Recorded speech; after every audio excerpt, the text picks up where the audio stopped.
লাখাই থেকে সরাসরি যুক্ত হয়েছেন সহকর্মী কাজল সরকার। কাজল, আপনার কাছে জানতে চাই যে অতিবৃষ্টি আর বন্যার কারণে আউশ ধানের যেই উৎপাদন লক্ষ্যমাত্রা ছিল সেটি পূরণ করা সম্ভব হয়েছে কিনা, একই সঙ্গে ধান চাল উৎপাদনে কি পরিমাণ ঘাটতি দেখা দিতে পারে?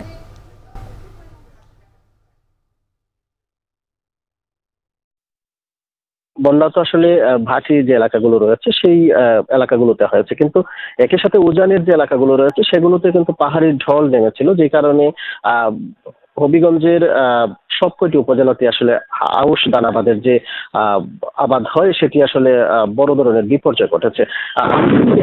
আপনাকে বিস্তারিত জানাতে চাই, কৃষি বিভাগ থেকে আমাকে যে তথ্যটি জানানো হয়েছে যে হবিগঞ্জ জেলায় এবছর 55,200 হেক্টর জমিতে আউশ ধান আবাদের লক্ষ্যমাত্রা ধরা হয়েছিল। সেখানে বন্যার আগ পর্যন্ত 38,146 হেক্টর জমিতে আবাদ হয়েছে, অর্থাৎ এখন পর্যন্ত আসলে 17,000-এর বেশি হেক্টরের বেশি জমিতে আসলে আবাদ করাই সম্ভব হয় না।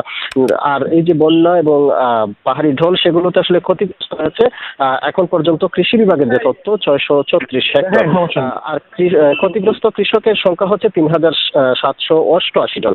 অর্থাৎ সব মিলিয়ে যেখানে ফসল উৎপাদন যেহেতু 17,000-এর বেশি জমিতে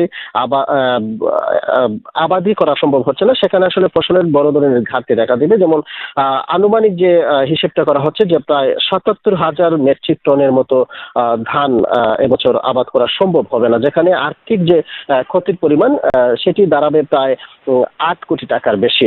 একই সাথে কিন্তু যেটি বলা হচ্ছে যে যেহেতু এই বড় ধরনের যে আউশের যে জমিগুলো সেগুলো তলিয়ে গেছে এবং নতুন করে আসলে আবাদ করা আর কোনো সময় নেই, এখন নতুন করে পানি নামার পর বীজতলা তৈরি করা কিংবা নতুন করে যে আবাদ করা সেই সময়টি কিন্তু নেই। ফলে আউশের উপর যে নির্ভরশীল কৃষকরা তারা কিন্তু খাদ্য ঘাটতির মধ্যে আসলে পড়বেন, যেটি কৃষকরা বলছেন যে তারা যে নির্দিষ্ট পরিমাণ বড় ধান আসলে মজুত করে রাখেন ঘরে, যে 6 মাস তারা এই ধান খাবেন, এর পরবর্তীতে আসলে যখন আউশ ধান গড়ে উঠবে তখন এখান থেকে তাদের যে পরিবারের চাহিদা সেটি মিটবে। যেহেতু আউশ ধান এবছর গড়ে উঠবে না, সেক্ষেত্রে তারা এই যে 6 মাস পরে আসলে বড় ধরনের খাদ্য ঘাটতিতে তারা পড়বেন, যে সেটি আসলে কৃষকরা বলছেন। একই সাথে যেহেতু কৃষক এই একটি বড় অঙ্কের ধান আসলে কৃষকরা ঘাটতিতে পড়বেন, একই সাথে বাজারের যে সরবরাহ সেটিও কমে যাবে। সেই ক্ষেত্রে কৃষকরা বলছেন যে তারা যেমন দুর্ভোগে পড়বেন, একই সাথে স্থানীয় যে বাজার সেখানে আসলে ধানের সরবরাহ কমে যাবে হয়তো কয়েক মাস পরেই।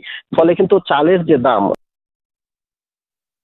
বাড়ারও কিন্তু একটি শঙ্কা রয়েছে। আসলে সব মিলিয়ে বলা যায় যে আউশের এই ফলন বিপর্যয় বা আবাদ বিপর্যয় সার্বিকভাবে আসলে ক্ষতিগ্রস্ত হবে। আমাদের সঙ্গে কাজল সরকার যুক্ত ছিলেন হবিগঞ্জ থেকে, জানাচ্ছিলেন আউশ ধান উৎপাদনে যে বিপর্যয় হয়েছে বন্যার কারণে তার সবশেষ খবর। এদিকে আপনার